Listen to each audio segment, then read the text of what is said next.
Hello friends, అందరికీ నమస్కారం.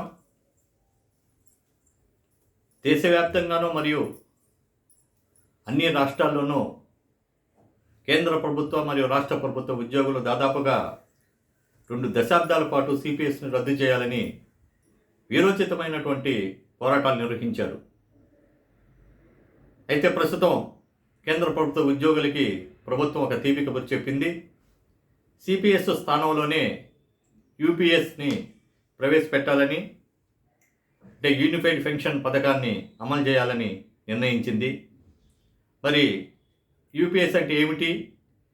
ఈ పథకం వల్ల ఉద్యోగులకి ఎంత మేరకు ప్రయోజనం లభిస్తుంది? ఇది ఎప్పటి నుంచి అమలవుతుంది?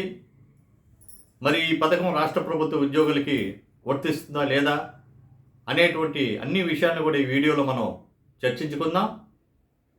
ఎవరు కూడా వీడియోని స్కిప్ చేయకుండా పూర్తిగా చూడండి. ఇప్పటివరకు అజయ్ కాల్ను సబ్స్క్రైబ్ చేసుకున్నట్లయితే వెంటనే సబ్స్క్రైబ్ చేసుకోండి. ఫ్రెండ్స్, సిపిఎస్ రద్దు చేయాలని చెప్పి దేశవ్యాప్తంగా అనేక పోరాటాలు నిర్వహించారు. తీవ్రమైనటువంటి వ్యతిరేకతను కూడా ఉద్యోగస్తులు చూపారు. ఇందుకొరకు గత ప్రభుత్వం కేంద్ర ప్రభుత్వం ఆర్థిక కార్యదర్శి టీవీ సోమనాథన్ నేతృత్వంలో ఈ సిపిఎస్ విధానానికి ప్రత్యామ్నాయంగా ఆలోచించాలని చెప్పి ఒక కమిటీని ఆయన ఆధ్వర్యంలో నియమించారు. ఈ టీవీ సోమనాథన్ కమిటీ సిఫార్సుల మేరకు ప్రస్తుతం సిపిఎస్ స్థానంలో యూపీఎస్ ప్రారంభించాలని క్యాబినెట్లో నిన్న నిర్ణయం తీసుకోవడం జరిగింది. ఈ పథకం 2025 ఏప్రిల్ 1 నుంచి అమల్లోకి వస్తుంది. ఈ పథకంలో ఉన్నటువంటి ముఖ్య అంశాలను కనుక మనం పరిశీలించినట్లయితే, మొదటగా పదవి వివరణ చేయబోయేటువంటి ఒక ఉద్యోగి ఒక 12 నెలల కాలం పాటు అతను పొందుతున్నటువంటి బేసిక్ పెన్షన్లో సగం యావరేజ్ నాకు తీసుకొని పెన్షన్ అందిస్తారు. అంటే బేసిక్ పెన్షన్లో 50% పెన్షన్ లభిస్తుంది. ఒకవేళ పెన్షన్దారు మరణిస్తే అతని భాగస్వాములకి పెన్షన్లో 60% లభిస్తుంది. ఈ సగం పెన్షను ఒక ఉద్యోగి అందుకోవాలంటే ఖచ్చితంగా 25 సంవత్సరాలు సర్వీసు పూర్తి చేసి ఉండాలి. ఒక ఉద్యోగి కనీస పెన్షన్ని కూడా 10,000గా కూడా నిర్ణయించారు. అయితే ఈ పెన్షన్ని కనీసం మనం పెన్షన్ తీసుకోవాలంటే 10 సంవత్సరాలు ఖచ్చితంగా సర్వీసు పూర్తి చేసి ఉండాలి. 25 సంవత్సరాలు పూర్తి చేసిన వారికి మాత్రము 50% పెన్షన్ అందిస్తారు. ఇక డిఎన్ఎస్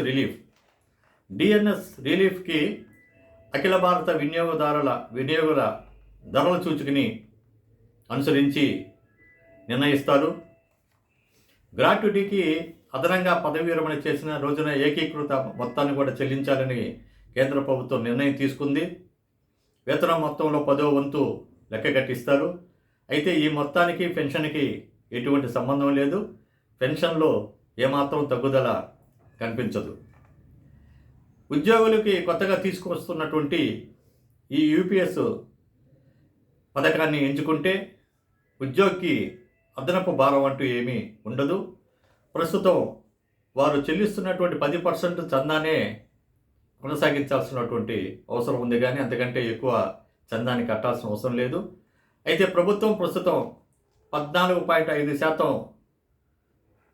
వాళ్ళు షేర్ ఇస్తున్నారు. దాన్ని 18% పెంచడం జరిగింది. మరి ఈ యూపీఎస్ పథకం రాష్ట్ర ప్రభుత్వ ఉద్యోగులకి వర్తిస్తుందంటే అది రాష్ట్ర ప్రభుత్వాలు నిర్ణయం తీసుకోవాలి. ఒకవేళ రాష్ట్ర ప్రభుత్వాలు అంగీకరించి ఈ పథకంలో చేరదలుచుకుంటే అదనపు భారాన్ని మాత్రము రాష్ట్ర ప్రభుత్వాలే భరించాలి అనేటువంటి ఈ నిర్ణయాన్ని కూడా ఇచ్చారు. ఈరోజు దేశవ్యాప్తంగా 2 దశాబ్దాల పాటు జరిగినటువంటి పోరాటానికి ఫలితంగా ఈరోజు ఈ పెన్షన్ గ్యారంటీ అనేది ఉద్యోగస్తులు హర్షాన్ని వ్యక్తం చేసుకుంటున్నారు. మరి మన తెలుగు రాష్ట్రాల్లో సిపిఎస్ ఉద్యోగులు ఈ పెన్షన్ గురించి ఏ విధంగా ఆలోచిస్తున్నారు అనేది కూడా ఇంకా మనకు తెలియరాలేదు. మన రాష్ట్రంలో అయితే సిపిఎస్ బదులుగా జీపీఎస్ విధానాన్ని గత ప్రభుత్వంలో జగన్మోహన్ రెడ్డి గారు తీసుకొచ్చారు. దాన్ని అందరూ కూడా ఏకదాటిగా కూడా దాన్ని తిరస్కరించారు, అది వద్దని.